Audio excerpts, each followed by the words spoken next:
¿Somos el barro o no? Hay momentos en los que algo dentro de nosotros no solo se siente confundido, sino que también se resiste. No siempre es algo fuerte, no siempre es algo que diríamos en voz alta, pero está ahí. Vemos lo que está sucediendo, sentimos el peso de ello, y en algún lugar debajo de la superficie, algo comienza a empujar en contra, no solo porque no lo entendemos, sino porque no es lo que nosotros hubiéramos escogido. Hasta este punto, hemos luchado con los resultados, con expectativas que no se desarrollaron como pensábamos, con momentos que no parecían justos, con situaciones que no tenían sentido. Pero debajo de todo eso, hay algo más profundo, algo que no siempre decimos, pero que a menudo sentimos. ¿Quién decidió esto? Y más aún, ¿quién tenía el derecho de decidirlo? Porque si somos honestos, no solo luchamos con lo que Dios está haciendo, sino con el hecho de que nosotros no fuimos quienes lo determinamos.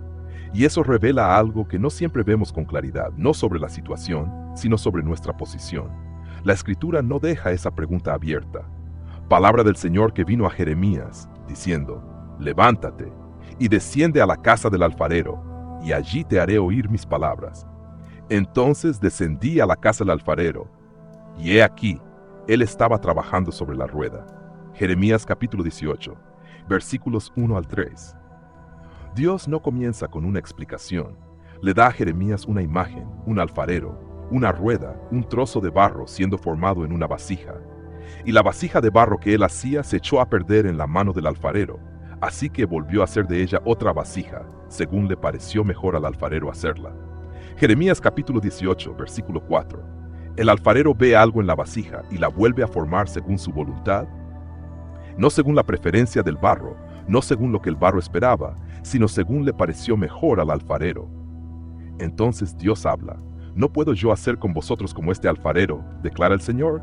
He aquí, como el barro en la mano del alfarero, así sois vosotros en mi mano, casa de Israel. Jeremías capítulo 18, versículos 5 al 6. Esto no es simplemente una ilustración de poder, es una ilustración de derecho. El alfarero tiene el derecho de moldear el barro porque el barro le pertenece. Él lo hizo, lo formó, y determina en qué se convertirá. Y Dios hace la conexión inconfundible.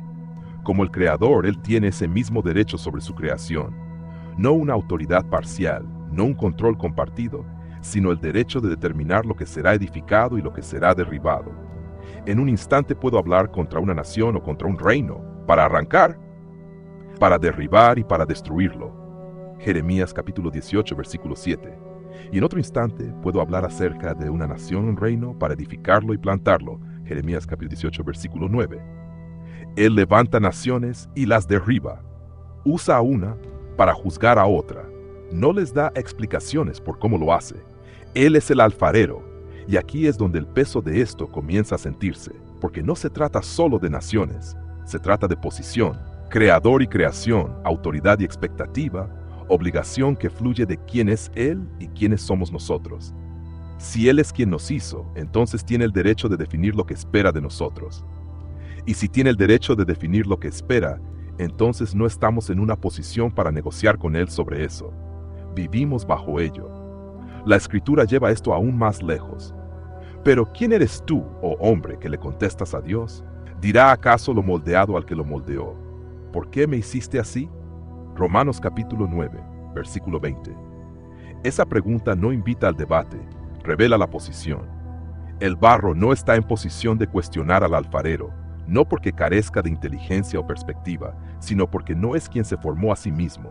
Y aquí es donde algo dentro de nosotros comienza a salir a la superficie, porque no vivimos naturalmente como si esto fuera cierto. Queremos entender antes de aceptar. Queremos estar de acuerdo antes de someternos. Queremos que lo que sucede se alinee, al menos en parte, con lo que creemos que debería suceder. Y cuando no es así, algo dentro de nosotros comienza a resistir, no siempre abiertamente, sino de manera silenciosa y sutil. Comenzamos a medir lo que Dios está haciendo con lo que nosotros habríamos hecho. Comenzamos a hacer preguntas que van más allá de entender y entran en evaluar. Y sin darnos cuenta, nos colocamos en un lugar en el que nunca debimos estar, no debajo de Él, sino por encima de sus acciones.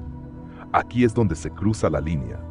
No cuando sentimos la tensión, no cuando hacemos preguntas, sino cuando comenzamos a colocarnos en una posición para evaluar si lo que Él está haciendo es correcto. El problema no es solo lo que Dios está haciendo, sino si aceptamos su derecho a hacerlo.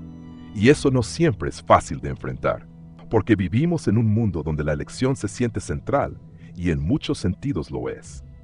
Dios, en su soberanía, decidió darnos libre albedrío. No tenía que hacerlo. Podría habernos creado para responderle perfectamente, sin desviación, pero eligió darnos la capacidad de elegir. Y eso significa que hay momentos en los que no elegimos vivir bajo su voluntad. Pero incluso aquí, su soberanía no disminuye. Nuestra capacidad de elegir existe porque Él quiso que existiera. Y nuestra resistencia no nos coloca fuera de su soberanía, sino que existe dentro de ella. Y eso significa algo en lo que no siempre nos detenemos lo suficiente. Podemos resistir por un tiempo, pero no podemos resistir para siempre, porque su soberanía no es parcial, no es temporal, y no depende de nuestra respuesta. Hay un día, fijado por Él, en el que lo que ahora se resiste será plenamente revelado, en el que lo que ahora se cuestiona será innegable, en el que lo que ahora se empuja dejará de hacerlo. Porque está escrito, vivo yo, dice el Señor, que ante mí se doblará toda rodilla, y toda lengua confesará a Dios. Romanos capítulo 14, versículo 11. Toda rodilla, no algunas, no la mayoría, todas. Nos presentaremos delante de aquel que nos hizo, aquel que tiene el derecho de gobernar, aquel que nunca ha perdido el control, nunca ha calculado mal, nunca ha actuado fuera de su voluntad. Y en ese momento, su soberanía no será debatida, será reconocida, plena y completamente. No podemos despreciar al Creador impunemente. Habrá un día de rendición de cuentas y cuando llegue, nos inclinaremos. La pregunta no es si lo haremos, sino cómo, como siervos fieles que han vivido bajo su autoridad, o como enemigos vencidos que resistieron hasta el final. Y al sentarnos con esto, volvemos a algo simple, pero no fácil. No es una pregunta sobre resultados, no es una pregunta sobre entendimiento, sino una pregunta sobre posición. Dios es el Creador. Él tiene el derecho de gobernar, de definir, de actuar conforme a su voluntad. Eso siempre ha sido cierto, lo hayamos reconocido plenamente o no.